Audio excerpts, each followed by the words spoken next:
What's up, guys? Welcome to Kind of Funny Games Daily for Wednesday, September 19th, 2018. I am your host, Tim Geddes, joined by the one and only Gary Whitta. Whitta Wednesday. Whitta Wednesday, baby. We got to do it. This is my first time back in a long time. Is it really? I've been in London. I've been in my hometown. Your hometown. How was it? From my London ancestral itself? home, yes, born and raised. Yeah, was it your first time? First time over there. How did you enjoy Quite it? the experience. Very nice how people so? over How there. so? There's a lot going on. Yeah. Everybody's really up on this tube thing. They're like, you got to take the tube. You got to take the tube. It's just a train. The tube. Yeah, they say it funny. Yeah. No one understood me there. No, they won't. No, they were like, what the fuck are you saying? Wait, really? Yeah, no one. And I'm like, man. When I go back home, it takes a couple of days for me to reacclimatize and for my accent. Is reacclimatize a word? No, definitely not. I don't know. I like it. Sounds good, though. I just made it up. Sounds real good. Reacclimate, I guess, is how you would reacclimate. Yeah. Is how you would say it. Was fun, though. I missed this, though. I missed this table. You missed the table? I mean? Yeah. And you missed me, too, I right? missed you, too, for sure. I'm happy that this is the duo that we get to return with, and also with a great news day. A lot of fun stuff. I know. I was just saying to you before the show, I typically feel like I get the short end of the stick here because on Wednesdays, I don't know. It's not a big day for game releases. It kind of feels like it's like almost like take out the trash day for gaming news. There's usually like not a lot happening, but today there's some whole good bunch. stuff. Because usually Tuesdays we get the game releases. Right. Thursdays we get the Switch game releases. Wednesday it's kind of there. But today though, I feel like there's some good content here. And we're going to talk about it on this Kind of Funny Games Daily. Ladies and gentlemen, you can watch this show live every weekday around noon on twitch.tv/kindoffunnygames. If you want to just watch the video, you can get it on youtube.com/kindoffunnygames. If you want it as a podcast, just search for Kind of Funny Games Daily on your podcast service of choice. If you want to be part of the show, you can go to kindoffunny.com/KFGD, write in questions, try to squat up, do all that stuff. Or you are the guys that got to keep us honest for things that we get wrong during the show. Go to kindoffunny.com/you'rewrong to write in and let us know what we get wrong, and we'll read the corrections later on in this show. But for now, let's begin with what is and forever will be the Roper Report. It's time for some news.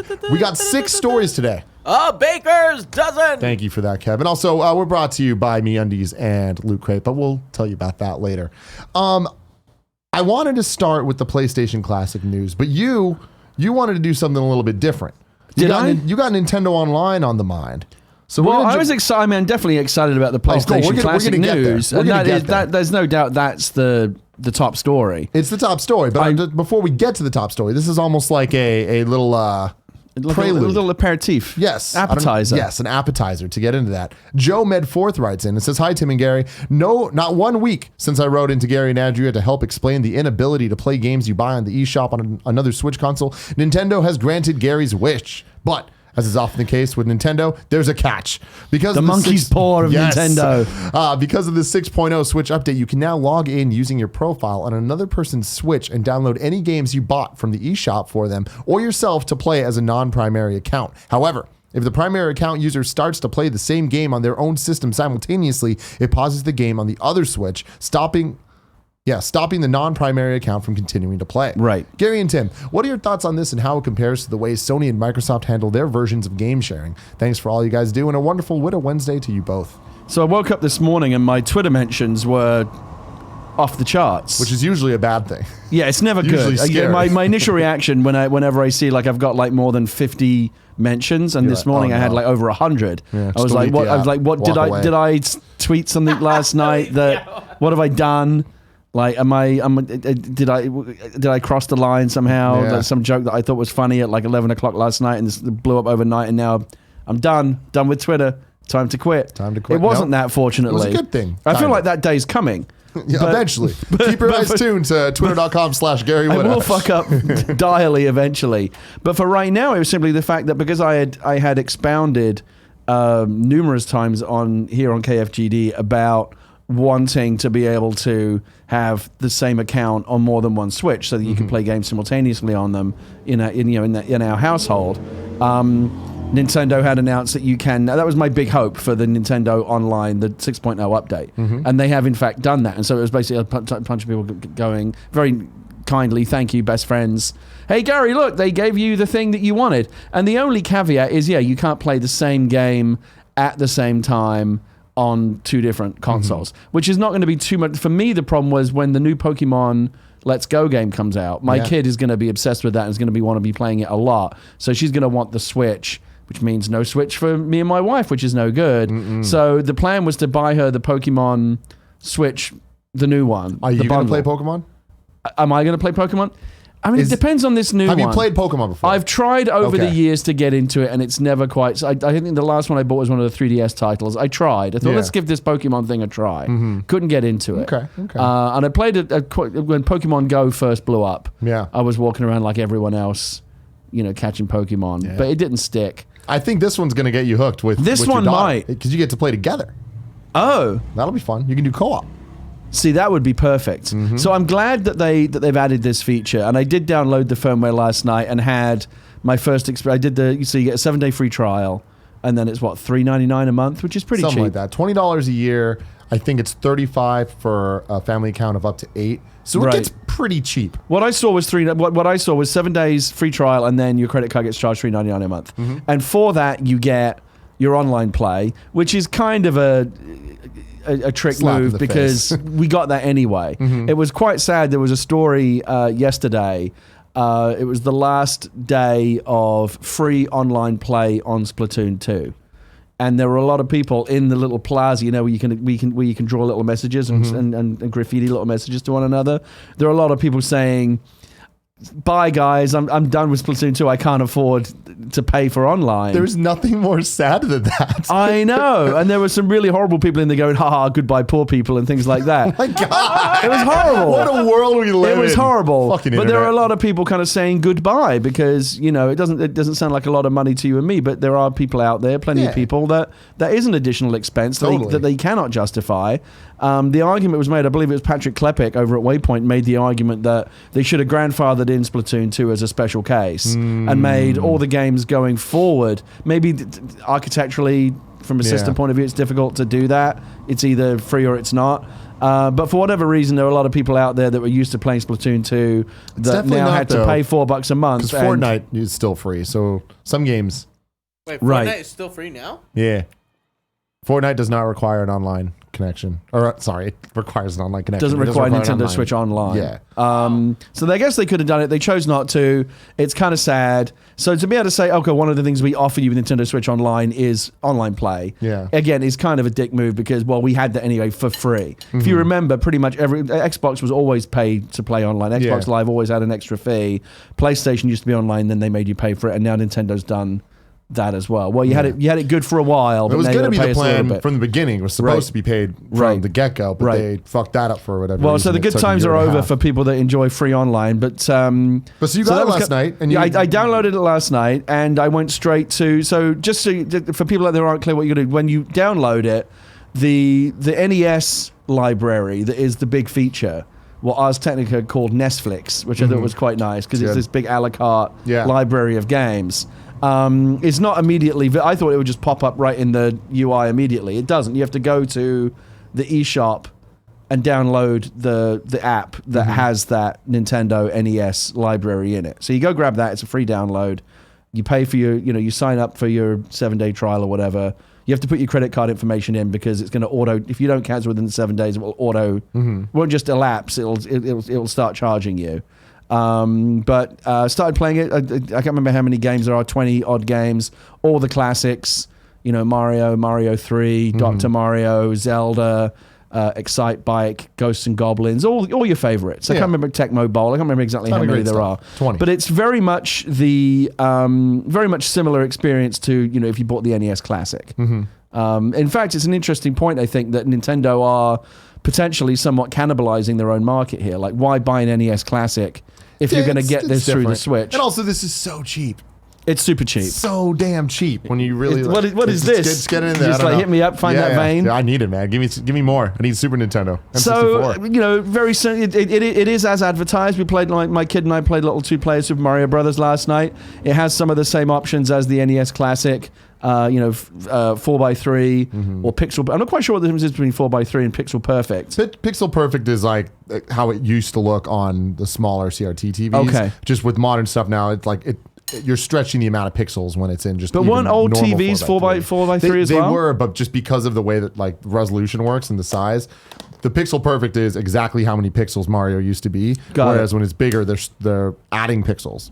Okay. Essentially. Got it. Okay. And then they do add the this is I don't know if people ever really do this, but they do add that phony CRT filter as well. If you want the scan it's fun lines. to look at, but it's fun to look at. I would love to. The only way to do it is to play the game on a CRT. You can never really replicate that experience because the curvature and the shine and the warmth of the tube. And the the reflection in the curved glass and of the TV. sound of the static when you turn the TV on. Oh yeah, turn into channel 3. They can never replicate that. That little the satisfying thunk as the dial went to channel 3. Goes. The coaxial cable you have to turn in, and it like kind of blisters your fingers because your dad tied it in too tight. Yeah. Because you can never unthread it. So anyway, so far good. I think it's a good start. I'll be very interested, and this does segue nicely into the next conversation about the PlayStation Classic. I'll be interested to see how much they grow it. 20-something games is a good place to start, but obviously they're going to have to grow from there, and they of course have the luxury of just a vast library, not just across the NES but the subsequent systems as well. I'm really hoping that it grows. Me too. And we'll get to a point where, you know how like when you go to Netflix now and you scroll, it just looks like literally an endless amount of content. Nintendo can get there. They can grow that. They have the library to get there. I hope they do. What do you think? Let's see what happens. Yeah, I think they will. I think it's going to take forever, but I think that they will. Do you think that there will be a steady rollout of growing the library? I do. I mean, I've talked about this a lot on different shows.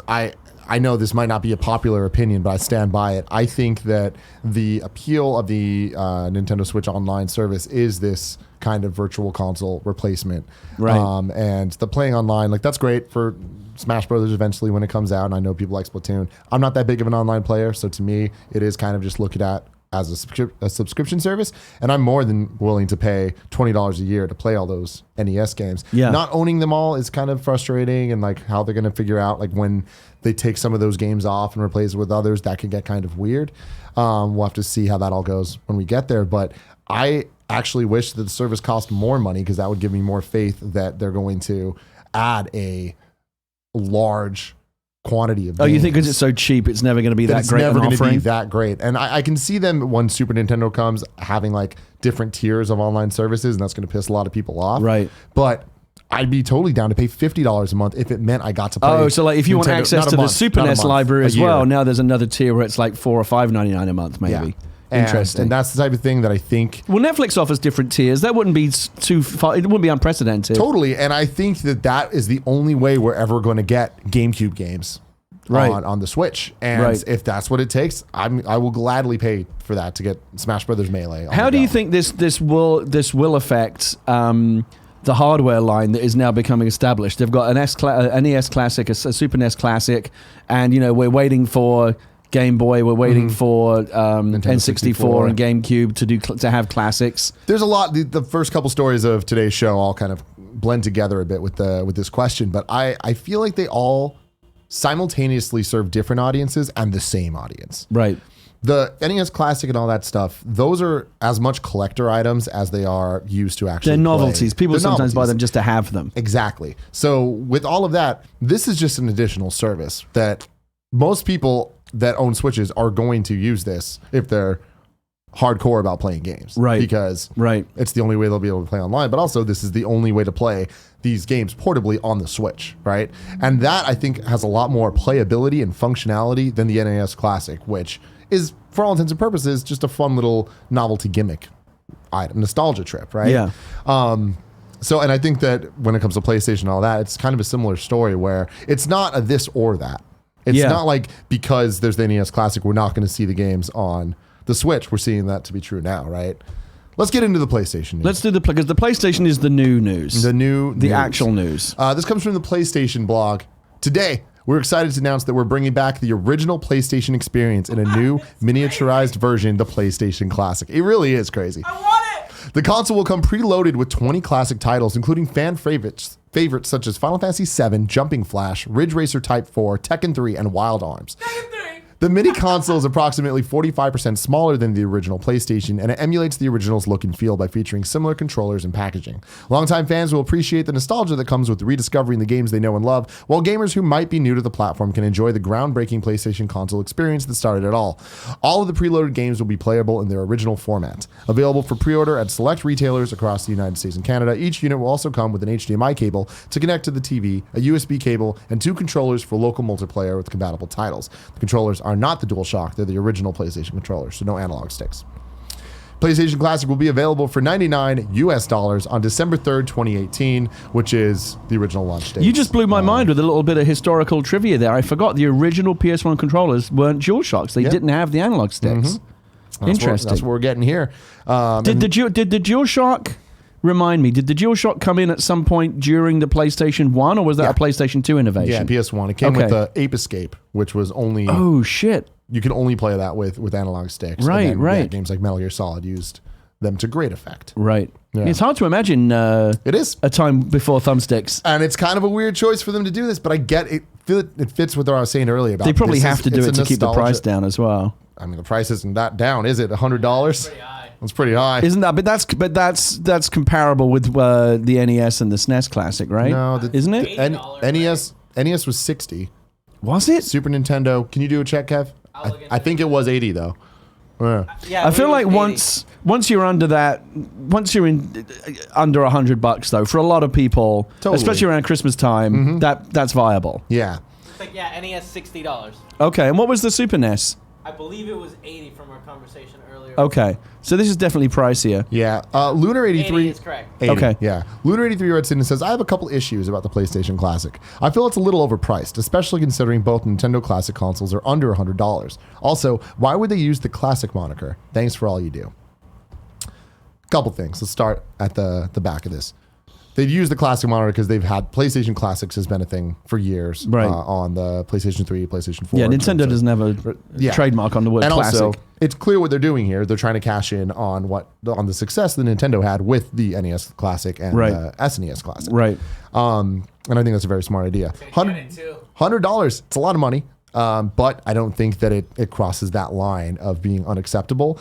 And I think it kind of adds up when you look at how the pricing of PlayStation 1 classic games that we've seen on eShops as opposed to the pricing we see of Super Nintendo and Nintendo games on eShops. Usually those being the like $3 to $5 for NES and like $5 to $10 for Super Nintendo. PlayStation games are typically more in the $10 to $15 range for download. So when you add up 20 of those games, it kind of starts to make sense, especially when there's 2 functional controllers coming with it. Two controllers is one thing that caught my eye, because I believe that both the Nintendo Classics only came with 1, isn't that right? Super Nintendo came with 2. Oh, it did? Yeah. Okay. Yeah, NES came with 1. So it's nice that they're including 2. It is. It definitely is. And, you know, again, I don't know, I'm kind of, my elitism is showing here, but I didn't go, what? When I saw the price point, I thought, oh, okay, reasonable. You know, again, you're in that. It feels gifty. There's no accident, and this is being released. What is it? 3rd of December, I think. 3rd of December, which is the anniversary of the PlayStation. In Japan. So you've got a nice little historical marker, but also prime time for Christmas gift giving as well. Yeah. It's the perfect gift. I'm actually surprised that this is real. I'm as surprised this is real as I was that the Super Nintendo Classic is real. You didn't think Sony would get in on this action? It's totally obvious. Totally makes sense. I just thought that it was. It's surprising, especially with the PlayStation. The PlayStation has a lot more licensing issues to look at than the older systems, because that was the generation that introduced, in a real way, licensed music soundtracks and things like that. Yeah. And different like partnerships with like Pizza Hut or whatever in game that limits the ways that the games could be sold. Final Fantasy VIII is a good example. Like a big reason that that's not one of those games that's constantly being re-released is there's licensing issues of things in that game. Right. So we see 7, we see 9, we see 10. We don't see 8 though. Patrick writes in and says, hi, kind of funny host. Today I saw that PlayStation announced their PS1 Classic, and boy, was I disappointed. Even if it's cool, it's not what I want. I'll probably still buy it. And I don't think it's what we need. I don't want to be negative, but PlayStation is a great library of games. And instead of just giving us 20 games, we need backwards compatibility, especially when one of the games on the Classic is Final Fantasy VII, which is already available on PS4, Vita, and soon on Xbox and Switch. Would you rather have backwards compatibility or the Classic? But since it's the Classic that we'll get, do you think it will support trophies? I do not think it'll support trophies. Like, No. I think that's not a chance. No. That would be cool, though. Way too much work. It'd be very, very cool. They would won't do it. they would have to make it online, right? You'd have to put some kind of a Wi-Fi chip in there. Yeah. You'd have to do quite a few things. Yeah, I don't think that'll happen. It's a nice idea, but no. Would I rather have backwards compatibility or the classic? I'd rather backwards compatibility. But I think this is one of those things, going back to what I was saying earlier, it's not an either or. Them making this is not going to stop them from doing PlayStation Classics. They haven't done PlayStation Classics, and that's odd and that's weird. Yeah. But I think that hints more at a PlayStation 5 Xbox Game Pass type service that is backwards compatible, where they do go all in, similar to what Nintendo's hinting at Now, starting to build. when you say backwards compatibility, are you talking about taking an original old PlayStation 1 disc that will work in the system, or are you talking about NES flicks? Okay. It's both. So similar to how Xbox does it, where with the Xbox One, you can put in the original Xbox disc and play Crimson Skies, or you can just buy and download Crimson Skies from the marketplace, whatever it's called on Xbox. Right. And like I said, it's not an either or. Nintendo's showing that you can do both. Yep. It's a little upsetting that PlayStation doesn't offer PS1 classics on PlayStation 4. I'm kind of surprised they haven't got to that yet. Yeah, it's weird. But them doing this, I do think it is just a nostalgia trip, them trying to hit the holidays with another product out there. I do not think this will have the success levels of the NES or Super Nintendo in terms of sales. Doesn't have quite the same nostalgia factor. But I don't think they need to. Like, this thing is going to be a hit. This thing is they'll sell. This will be hard to find over the Christmas period. You'll see a lot of empty spaces at Target where they've all been bought. This thing's going to sell very well. I think that we're going to see a PlayStation 2 classic at some point, and that's pretty cool. It makes me feel old that like the NES classic and the Super NES, I get it. I'm also aware of the fact that I've called these everything on the show. I've called it the SNES, the Super NES, the Super NES. Yeah, I'm glad that you've come around to the correct way to say it. What's the correct way? SNES. SNES? That's such a mouthful. Hell yeah. Super It NES. rolls though, dude. Super NES. Let's just have fun, man. Join the party in your mouth. Oh my goodness. It makes me feel a little bit old because the Nintendo and Super Nintendo, I totally think of those as retro systems. Those are the systems that were around when I was a kid growing up. The PlayStation, I was already well into my adult years by the time the PlayStation 1 came out. I don't consider, someone who was born in the year that the original Pong came out, I don't consider the PlayStation to be a retro system. Younger gamers do, but I consider that much more a part of the modern era. So the fact that there's now the fact that it's now considered vintage, and then there's a PlayStation Classic makes me. I'm feeling my age a little bit today. PlayStation is definitely at this point a retro console. It is. And like for me growing up, I was born in '89, so the PlayStation was one of those systems that I didn't have when it was out. Right. Like that was one that I got later down the line, like way late into its years. Right. When it was dirt cheap. Right. So you would have been about what, like 11 or 12 when the PlayStation came out? I mean, not even. Like, when did the PlayStation 1 come out? 94. So I was 5. Okay. Yeah. Oh, geez. Like I was really young. I'm thinking of PlayStation 2. That's right. That was 2000. So yeah, I was around 11 then. Yeah. PlayStation 2, that's the one I actually bought it. You know, I bought it I bought it in its first year. Y'all are babies. Yeah, it's pretty crazy. Seriously. But it's cool to see, and you know, this isn't the first time we're seeing this, but PlayStation now has history. It's not, yeah, of course. Nintendo's no longer the only company that has this like lineage of characters and IP. No, it's great that the PlayStation is now a mature enough thing that it's not this doesn't seem premature, right? To go back to the beginning. It's been long enough that this now feels vintage. I'm just saying it makes me feel old. Yeah. It's cool. It's exciting. And I definitely want one. It's one of those things where it's like, I want it just because I want it. Just because it's a cool, well, like, I mean, little like you know, it's like it's almost like an Apple thing. There's they'll sell a lot of consoles to people like Patrick who say, I don't understand why this exists. I don't think it's what we need. I will probably buy it. Totally, yeah. It is funny though, because in terms of the console being retro, PlayStation 1 is probably going to be the system that ages worst. Well, that's a point I wanted to make, is that unlike the NES and the Super NES, where I think the games have aged quite well, I think NES is a mixed bag with that. I think of PlayStation 1 and N64 as a dark age of video games. The games are a big, fuzzy, Our first attempt to kind of venture into 3D. It's the puberty of but the video technology game was consoles. it is a very awkward puberty as well. Yeah. Like it's like the games are growing hairs in weird places and having all these fuzzy strange emotions and sharp at the same time. And they don't quite know what to do with themselves. Yeah. They're all these jaggies. Yeah. But it also looks strangely fuzzy and kind of weird looking. The games, I watched the little announcement video today. I was looking at Tekken. Mm-hmm. It has not aged well. Because it's not old enough to go, oh, I get it. That's retro. That's like the 8-bit or 16-bit style. That's what games looked like back then. They were 2D, they were blocky, and that now has an aesthetic which is still appealing to us today. That's why so many games like Dead Cells are still kind of reaching back for that aesthetic because it's pleasing to us.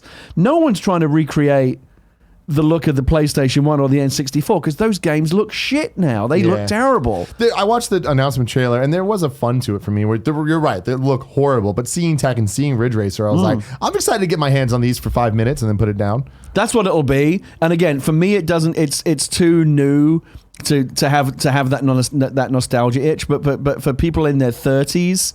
People of your age, for whom that might have been their first experience of video game. That's their NES. Oh yeah, and totally. that's their moment of like, oh my god, the nostalgia is so strong that it doesn't matter that the graphics are fuzzy and shitty looking. So yeah, it's going to be a huge success with people in that age range. Let me ask you this: Are you happy with the games that are announced, and what would you want to see rounding out the list? Very much so. Abigail writes in and says, in light of the news of the PlayStation Classic having controllers without analog sticks, I tried to see if there were any PS1 games that couldn't be on the Classic. I only found Ape Escape to require dual analog. Are there any others you can think of, or are there any other games that would be harder or disappointing to play without dual analog? I think that Ape Escape is the only game that requires it. I could be wrong. Let us know. kindoffunny.com/you're-wrong. But are there any games that would be harder or disappointing to play without it? Definitely. Wait, did they release a DualShock controller on the PlayStation 1 just for Ape Escape? No. That required it, right? But you could use it with Metal Gear Solid. You could use it with a ton of different games. But you could also play those games without the thumbsticks. Like if I remember correctly, you could like Crash Bandicoot 1 came out before the DualShock, so you couldn't use analog even retroactively. We're deep in the you're wrong weeds right now. Yeah. We're gonna be hearing from best friends on this one. But Crash 2 and 3, you could use the analog stick because they came out later after that existed. So this and obviously Final Fantasy 7 is a classic. Final Fantasy 7 is a Tekken. classic. Ridge Racer 4 is great. Tekken 3 is amazing. Hell yeah! One of Kevin's favorite games. Wild Arms, an amazing RPG. Like this, and Jumping Flash is I don't know. A game I've never played. It is the first 3D platformer on console. So it predated Mario 64. Mario 64, okay. And it's ugly as sin. Yeah, is it like a Bubsy kind of situation? It's even worse. Oh my God. It's really bad. That's hard to imagine. But I mean, I've never played it. I've just seen it and the way people have talked about it. That's a perfect example. I think it was a launch title. That's a perfect example of a game that I'm excited to try. You know, like that's history. That is, going back and being like, wow, this is where the PlayStation started going down a path of what a 3D platformer could be, and then eventually they had Crash, which was their answer to all that. So this is, I think, a good start. This is 1/4 of the catalog that they're going to have on the system. Crash needs to be on here, doesn't it? So that's where we get into weird territory because it does. It needs to be there. But with the remasters and re-releases, licensing I don't know what they're issues. gonna do. Licensing, I think they're going to be okay with. They figured all that stuff out. I imagine we will get Crash, but I don't know how many of them. I imagine we will get Spyro, but I don't know how many of them.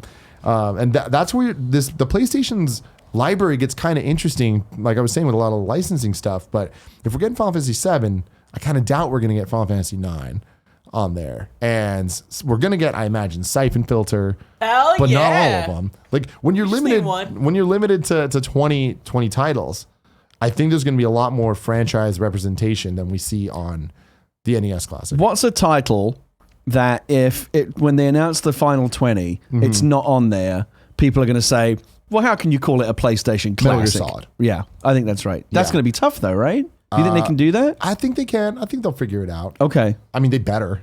Like if Metal Gear Solid's not on this, that's going to be a big glaring omission. They can. I mean, I think if they. I mean, obviously, there's not a lot of time now between now and release, and at this point, obviously, the games list is probably set for a December release. I mean, these things are going to have to go into manufacturing soon, if not now. Yeah. So they know what the 20 games are. They could do, if they're smart, they'll do this like a little bit like Smash Brothers, like kind of leak it out. Like, here's another game, here's another game. They'll probably do it like 5 at a time over the next couple of weeks. Yeah. For me, it'll be Parappa. We're going to get Parappa. I think that's a safe bet. We'll get a Jet Moto. We'll get a Wipeout. I'm hoping we get Twisted Metal too. Fucking Kevin. But the problem is, will we get a Tony Hawk's Pro Skater game? I kind of doubt it. Well, again, they would have to make those deals. The licensed music, I think, is going to cause a lot of issues there. But right. It'd be so exciting if we got Tony Hawk 1 or especially 2.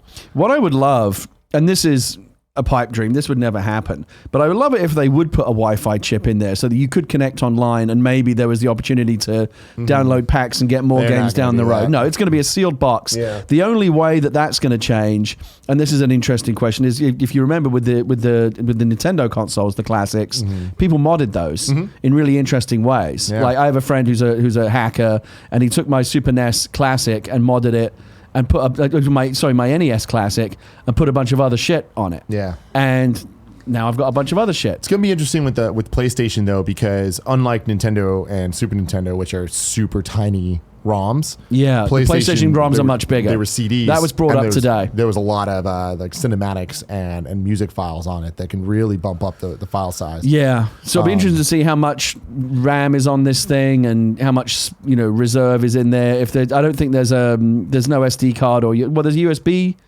Drive, so maybe you can mod it, stick a USB stick in there. We'll see. They'll figure something out. But I'll be interested to see what the mod community does with it, because they always do something. Yeah. I mean, it's exciting. At the end of the day, it's like, this is a very cool thing, and I hope that we see It's going to be fun just to turn it on and hear that original PlayStation logo. Let's go. And then a follow-up story that is semi-similar to this. Sega delays the MegaDrive and Gensis Mini to 2019. This comes from Michael McWhertor at Polygon. Sega has delayed the release of its MegaDrive Mini console, which the company announced back in April, to next year. While the push to 2019 may sound like bad news, Sega will miss the 16-bit console's 30th anniversary in Japan due to the change in date. It sounds like Sega's doing the right thing by its classic console. Sega's now aiming for a global worldwide release of the MegaDrive Mini in Japan and Europe, as well as a Sega Genesis Mini in North America, according to a pair of tweets from Sega's official Japanese Twitter account. In better news, Sega also said it's now working with a domestic Japanese software developer with a proven track record. Previously, Sega had announced it was working with AtGames, the company behind the Sega Genesis flashback console, which was something of a disappointment to retro game enthusiasts. It's not clear yet what relationship Sega and AtGames will have, if any, on the project. While details are scarce, hopefully this means improved emulation and a more authentic miniature console that plays its classic Mega Drive and Genesis games better than what Sega and its partners have delivered in the past. Now, I bought that flashback console. Oh, I'm sorry. When it came out. Yeah. I saw it at, I think it was like at a Walgreens. You know how like they have that shit at Walgreens now, just on the rack. Yeah. And it was $50.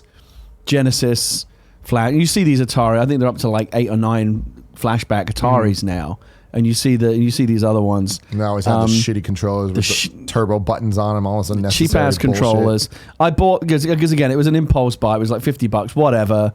I think it had Streets of Rage alone was like I'll get it. But it was crap. Yeah. It was really, really cheaply. I mean, it basically worked as advertised. It had the games on it that it said it had. But you could tell that it was cheap ass plastic. It was flimsy. Yeah. It didn't have that. It didn't have a good UI. The games basically worked, but they were kind of poorly emulated.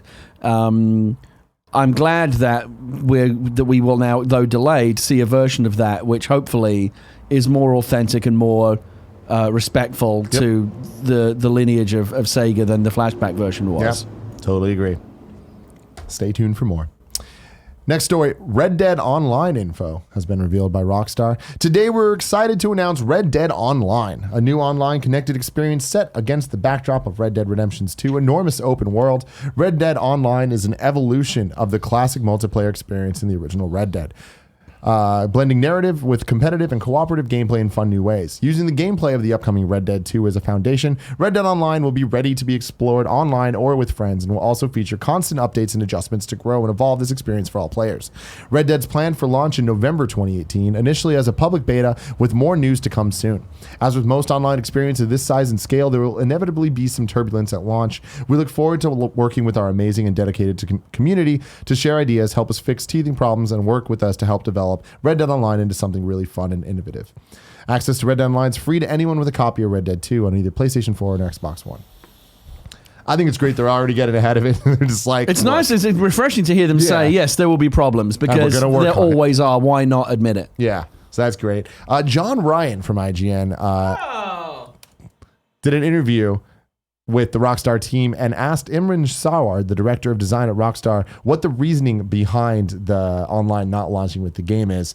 And he says there are a few reasons for this. The first is that even though Red Dead Redemption 2 and Red Dead Online share the same gameplay mechanics and geography, we see them essentially as separate products that will grow and evolve independently of each other.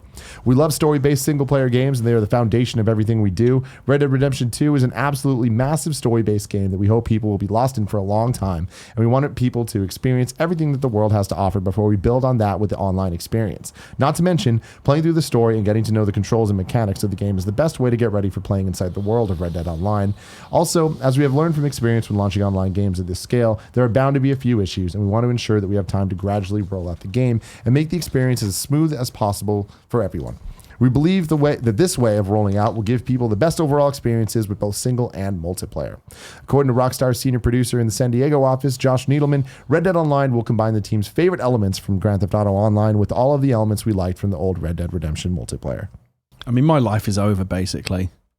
I mean, this is it for me. This is it? This is what I'm going to do now. Oh, This is the rest of my life. Getting those boots on, putting the hat on, Getting not the wearing boots anything on, else. shaking the dust out of my boots. Yeah. And going rustling some cattle with Jared and you guys. It's going to be great. It's going to be wonderful. Are you excited for this online? Oh, I mean, that's what I'm talking about. I mean, okay. I already felt like the game alone, the single player game alone, I was like, I'm all in, because I remember how I was all in with the original Red Dead, how I've been with the GTAs in the past, and I was hoping. I'm sure you can go find a clip of probably me and Jared, either here or on Red Dead Radio, talking about how, please God, let them do what they do with GTA, which is this incredibly robust long tail of Content really drops. well supported content, just constantly. It's new heists, missions, new vehicles, just new stuff all the time, constantly. Grand Theft Auto Online is just this massive ecosystem all to its own now. I really had hoped that they would do something similar to that with Red Dead Online, and here it is. Couldn't be happier. Yeah. Exciting stuff. I'm sure more will come soon for that. And the game comes very soon, October 26th. Oh my God, I'm sorry. I just got to finish. I got to be done with Spidey in time. I will be. Okay, good. I'm at like 70-something% with Spidey right now. I don't think I'm going to platinum it because I'm not obsessive like that. Yeah. But I will. I'll You'll come do pretty. enough of it. Yeah, I'll I'm come right there with close. you. I'm at the point now where I'm just getting the collectibles and stuff, and I'm not going to get all of them because I don't really like doing the whole the gang hideouts. The fighting gets a little repetitive. Oh but no, I love it. The combat really? for me, no, I don't. What I don't like is the challenges and the things that feel like chores, like go look at 10 fish. That feels a little bit grindy to me. Or go catch 20 of catching the pigeons and stuff is not a ton of fun for me. But I'll get as much of it done as I can, and that's really probably the last game that I'll play seriously before this comes out, and then all bets are off. Exciting times. Oh my God. Next news story. This comes from THQ Nordic. Can't stop, won't stop, apparently. THQ Nordic acquires even more properties. Chill out, dude. We're happy to announce that THQ Nordic has acquired the IPs for Alone in the Dark, a Lovecraftian survival horror game series, and Act of War, a real-time strategy game featuring a story by NYT best-selling author Dale Brown from Atari. They've been on a shopping spree, haven't they, these guys? They're just getting them all up. I don't know what the plan is. This seems weird. This seems like they don't have enough resources. Yeah, how to can put they these exploit games all out. of these IPs that they've bought? How can they possibly develop and everything? a lot of their deals don't even include the original games and being able to re-release them. So I don't know what the strategy is here. What was it they bought recently? Kingdoms of Amalur, yeah. Time Splitters. Yeah. There's a So lot. they have all this stuff. What are they going to do? I mean, I'm excited about it. I mean, I'd be excited to see Alone in the Dark come back. Act of War, I don't know, but Alone in the Dark's always been a favorite of mine. Yeah. Interested to see that come back in some form. Great movie. So we'll see. Great movie. Oh yeah. It's really a bad classic. movie. Really, really bad movie. I'm interested to see how this progresses. I wonder what's going to end up happening with all this, if anything, or if they're just going to keep buying and buying and buying. Maybe that's just what. Maybe they're just becoming like an IP hoarder, and then they'll just sell them off again. Sell the whole company Yeah, to someone maybe- else. Well, who knows? Interesting. Next news story, Death Stranding featuring iconic MGS voice actors. This comes from Katri Marcell at VGR.com. Kojima himself revealed a few more voice actors to be included in the Japanese version of the game. Kenjiro Suda, famous Japanese voice actor of Seto Kaiba from Yu-Gi-Oh! Hell yeah. Activate my trap card. Akio Otsuka, the Japanese voice of Solid Snake and Big Boss from the Metal Gear Solid series. Kikoko Inu, the voice actor for the Japanese version of The Boss and Rosemary in the same series. Nans Mizuki, the girl from the Japanese Paz Ortega in Metal Gear Solid. And Satoshi Mikami, famous actor who voice acted as the Japanese Ocelot in Metal Gear Solid 5, The Phantom Pain. Cool stuff. Very excited to see more of Death Stranding. Wonder what the fuck it's actually going to be. Nobody knows what it's going to be, do they? Not really. We got a little. They showed some stuff at E3, but it's still leaving a lot of questions. Yeah. But the casts are getting together. Very high quality stuff. Yeah, and I'm liking the kind of the Japanese voice cast as well. Yes. It's going to have this cool feel to it, I think. Very excited for it. And then final news story of the day. This one's a sad one. Capcom Vancouver closes. This comes from Allegra Frank at Polygon. Capcom Vancouver, the developer best known for the Dead Rising franchise, has closed its doors. An announcement on Twitter last night confirmed that after more than a decade, the studio is no longer active. Quote, "We're sad to announce that effective today, Capcom Vancouver has suspended operations. We want to express our deepest thanks to our team and fans for all of your support." GameIndustry.biz received a statement from Capcom itself that all of the in-progress projects at Vancouver have been canceled as part of the closure. All staff, 158 people in total, have been laid off as well. The shutdown will result in a $40 million loss for Capcom, according to a note to investors. Capcom will instead redouble its efforts toward developing games in Japan, where the company's teams have had major success over the last year, especially thanks to a little game called Monster Hunter World, which has set huge sales records for the company. Over the years, Capcom Vancouver struggled to maintain its footing. The most recent game developed by the studio was Puzzle Fighter for mobile, which was no monster hit. The free-to-play title shut down mere months after it hit app stores. Prior to that, it launched Dead Rising 4 in 2016 to lukewarm reviews. What this all means for Dead Rising is one of the biggest remaining questions. A sequel is reportedly in the works, but for now, it sounds like the zombie franchise may have been put to rest alongside the studio. Yeah, I was going to say, obviously I'm very, very sad about 158 people. What do you think it means for Dead Rising? Do you think Dead Rising is done? I think it's done for now. I feel the franchise kind of never stopped. It just kept coming out, and it hit a point where there was a saturation not only of zombie games, but of Dead Rising games. And I feel like they weren't special anymore. The last time we saw it launched alongside the Xbox One to kind of I felt like they kind of, it's weird though, because if you remember when the Xbox One came out, it was a launch title.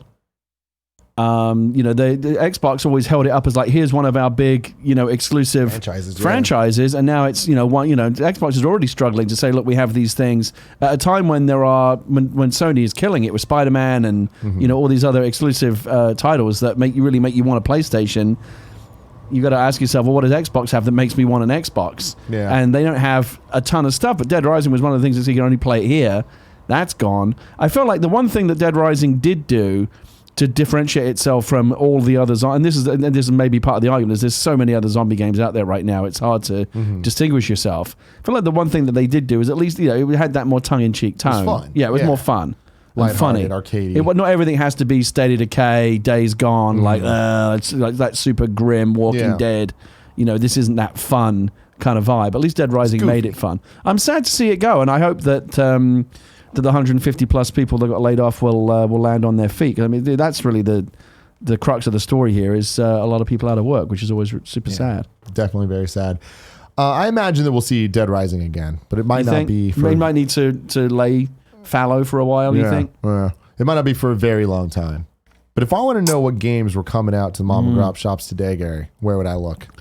The official list of upcoming software across each and every platform as listed by the Kind of Funny Games Daily Show hosts each and every weekday. Yeah.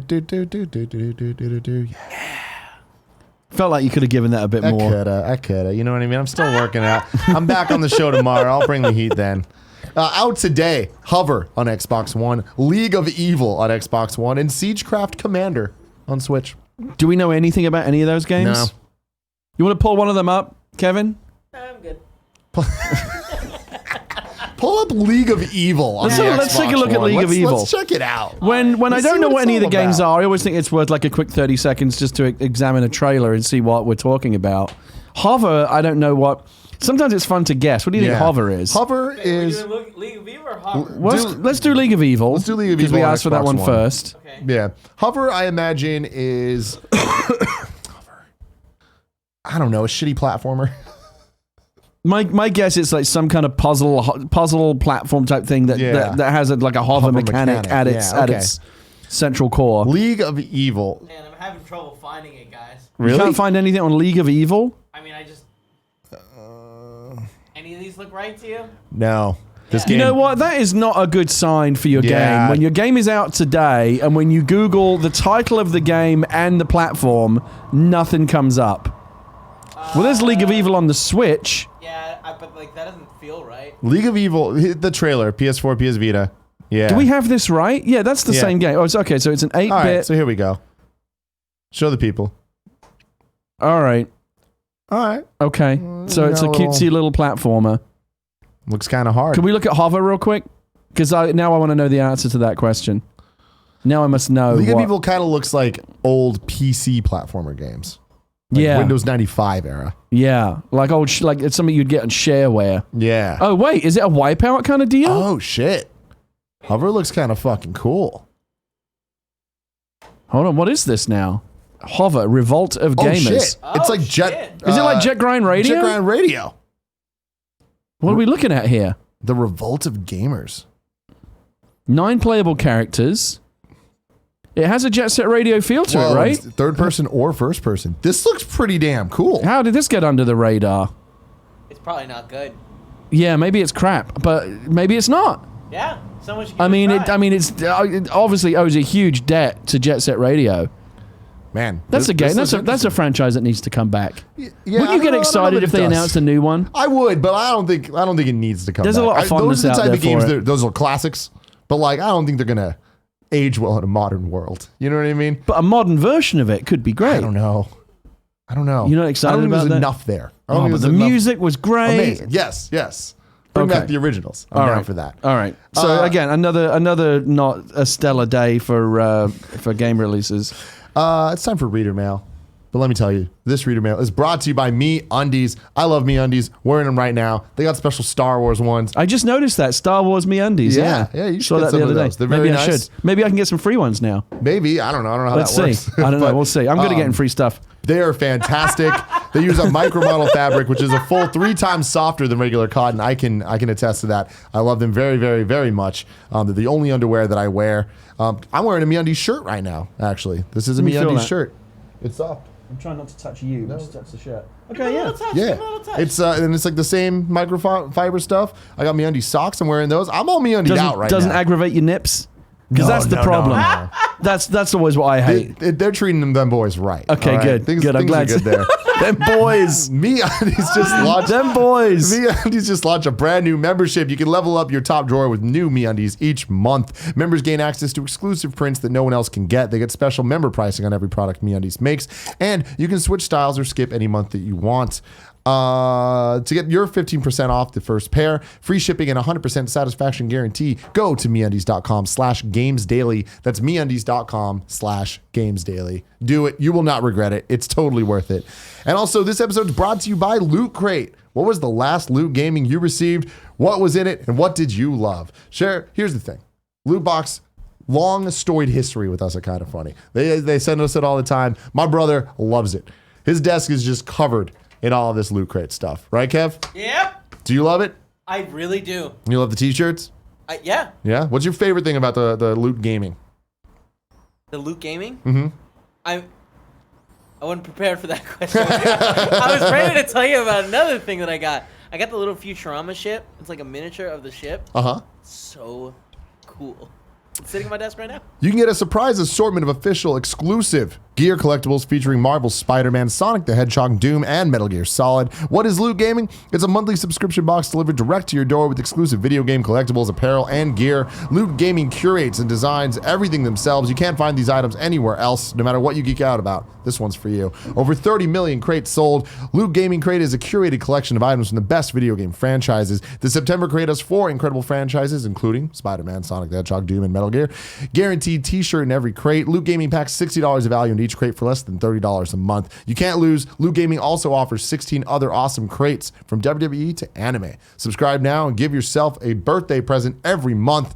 This crate will sell out. You only have until Thursday, September 27th at 9 p.m. to guarantee your order, or this crate will be gone forever.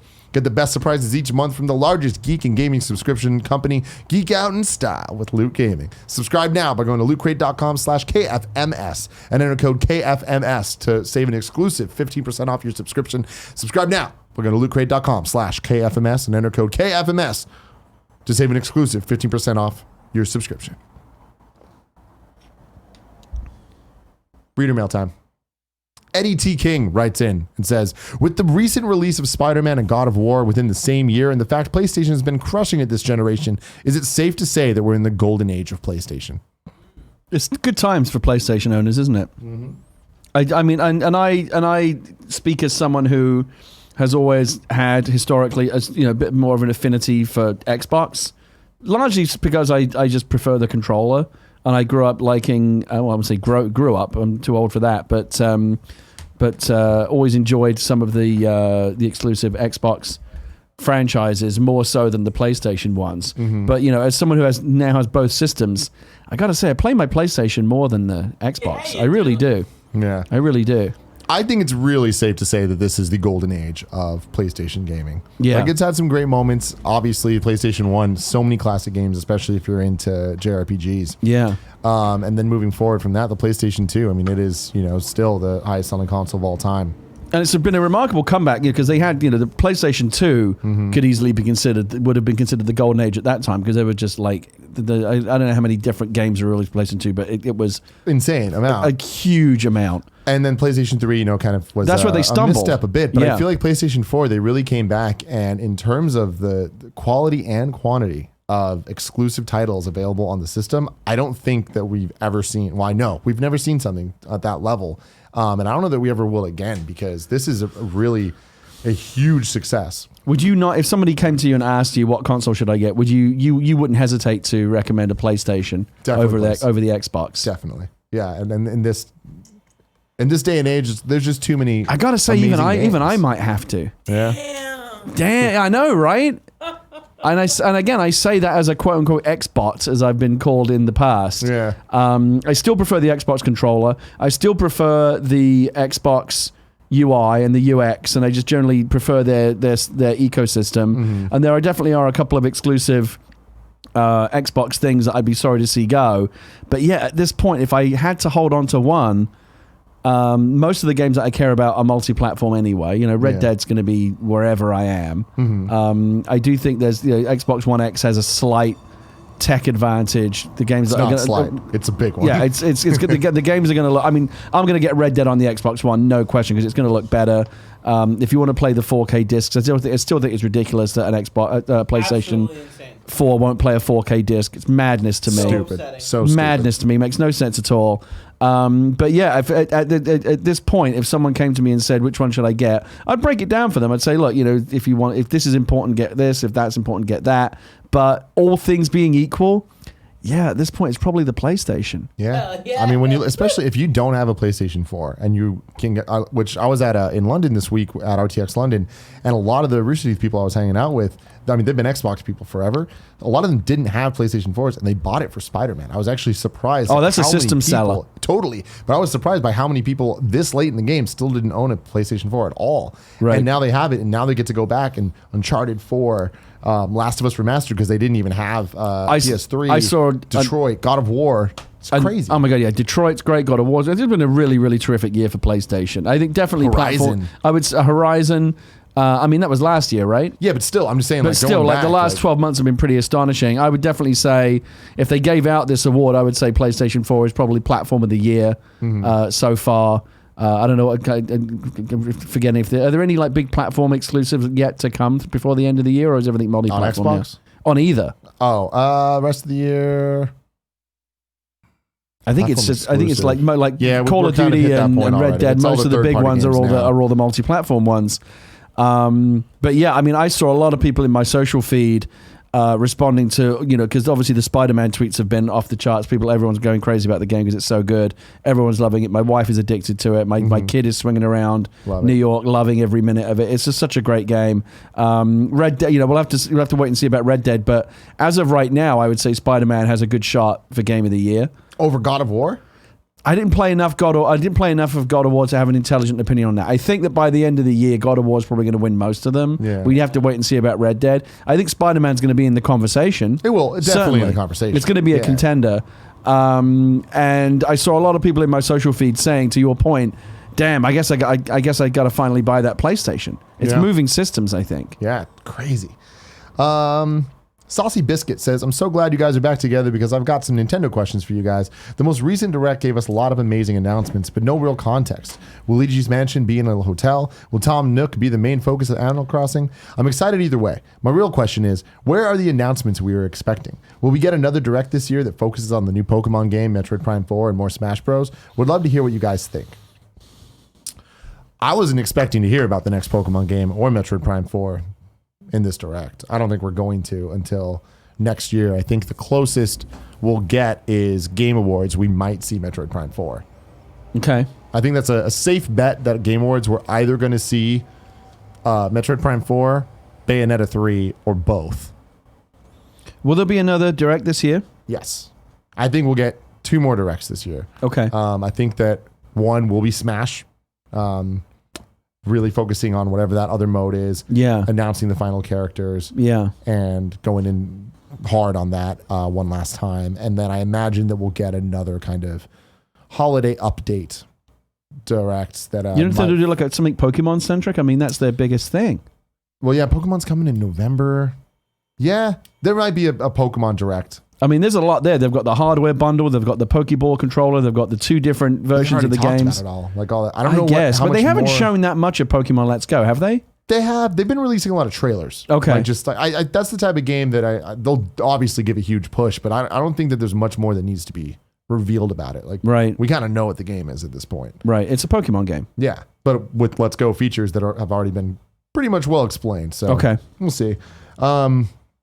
Yeah, I loved the Direct though. I thought there was. I thought the Direct was good. I saw some people complaining about I was like, what, really? Seems to me like they announced a lot of good stuff. Yeah, people will always complain. It makes sense. Did you? What did you think of that Star Fox title that they unveiled? Well, they didn't unveil it. That's Starlink, the Ubisoft game. Yes. Yeah. That's, so that's not Star Fox? It's not. No. But they were using Star Fox references in it. I'm confused now. Starlink was revealed.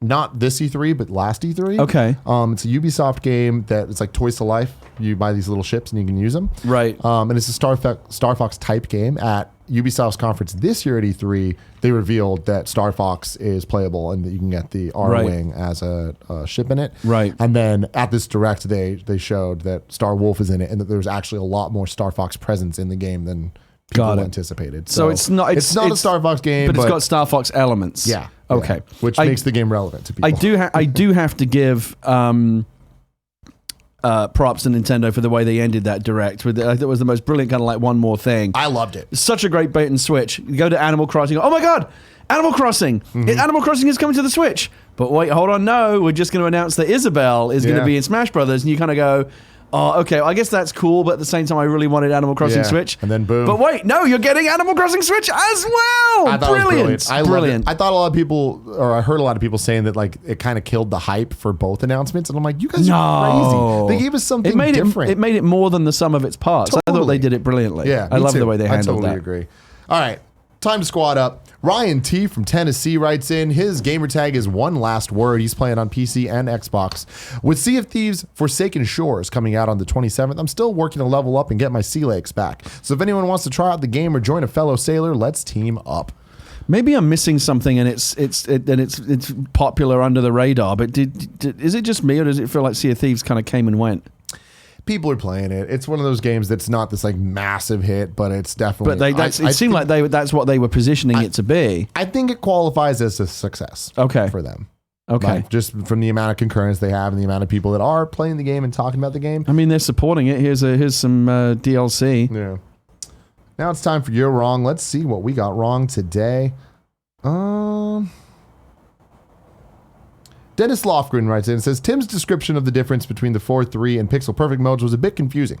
In Pixel Perfect mode, every pixel is a perfect square. 4:3 takes that and stretches it to a 4:3 aspect ratio. 4:3 is how it looked back in the days on CRTs, and some devs designed with it in mind. Pixel Perfect mode exists because the stretching in 4:3 mode. Because of the stretching in 4:3 mode. It's ultimately a taste thing, though. I personally prefer the Pixel Perfect mode. Thank you. That's a I need to try because I was playing in 4:3 4:3 yesterday. I need to try Pixel Perfect. Makes it really tiny though. I don't like that. Oh, it does? Yeah. Okay. Because it has to be a square. Right. Yeah. Right.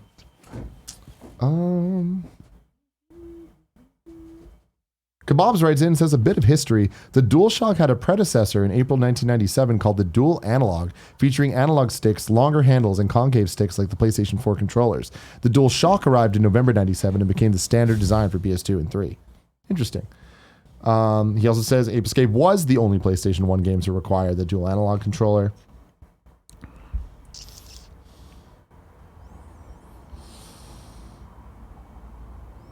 What else you got? Kebab says the Capcom Vancouver closure was covered on yesterday's show. No complaints talking about it again, though. Most of the members have moved over to EA Vancouver, who makes EA's major sports titles. That's good. Good. I'm glad to hear that people have landed on their feet. Dead Capitalist Pig says Dead Rising. The last Dead Rising was not released along the launch of Xbox One, which was Dead Rising 3. It was Dead Rising 4 that came to us on December 6, 2016 for Xbox One and December 5th, 2017 for PS4. Interesting. Oh, look at that thing. Kevin's pulled it up. That looks more like a flight stick. Yeah. That's fucking weird. That was a real thing? I don't I think don't know that this is what they were talking I about. don't know. I don't think that but I've never seen that thing before. While I was looking at it, I thought it was interesting, and you guys would get a kick out of it. I mean, that feels like that's. I mean, you know, you got the the throttle thing and all kinds of weird stuff going on there. Alex Del Mingo writes in and says, Hover has more threads to the original Jet Set Radio than you think. The original game's composer, Hideki Naganuma, contributed a couple tracks to the soundtrack. You should check out the theme song composed by him, Heaven Up. I guarantee it slaps. Oh, so there's a very, very clearly an homage to Jet Set Radio. Mm-hmm. Kebabs writes in and says, 2 breaking news items courtesy of IGN. Castlevania Symphony of the Night and Rondo of Blood are seemingly coming to PlayStation 4. That's awesome. And 2, the Korean ratings board leaks PUBG for PlayStation 4. I think we always suspected that was coming, right? I don't know. I thought that the kibosh got put on that a while back. I mean, That's I think I don't know enough about it to know, but I always assumed that their deal with Xbox was a timed deal, and that at some point that would elapse and it would be able to come to other platforms. I always assumed that as well. And what Kebabs writes in and says, what Kevin showed isn't the dual analog controller, but it is Sony's first controller with analog capability. Haha. He's good, man. He's good. Thank you guys so much. Tomorrow, it's going to be me and Brandon Jones from Easy Allies. That's very exciting. But until then, I'm happy to be back, and I love you.